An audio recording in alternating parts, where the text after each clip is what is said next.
आयु natural herbal Ayurvedic medicine. आज हम बात करेंगे हिचकी के बारे में। तो सबसे पहले आयु नेचुरल हर्बल चैनल को सब्सक्राइब करें और शेयर करें।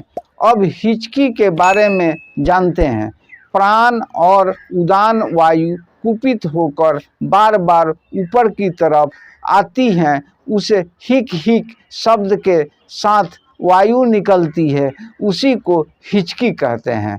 तो आज हम हिचकी की दवाई बताने जा रहे हैं, क्योंकि यह एक बार ही खाने से हिचकी ठीक हो जाती है, फिर दोबारा हिचकी नहीं आती।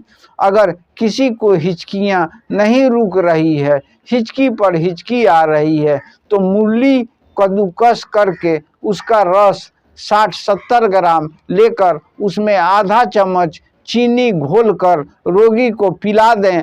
जब आप आश्चर्यचकित रह जाएंगे कि रोगी को दोबारा हिचकी नहीं आएगी। यह एक बार ही खिलाने से दोबारा हिचकी नहीं आती है। तो इससे ज़रूर लाभ उठाएं। बस इतना ही, अगले वीडियो में मिलते हैं।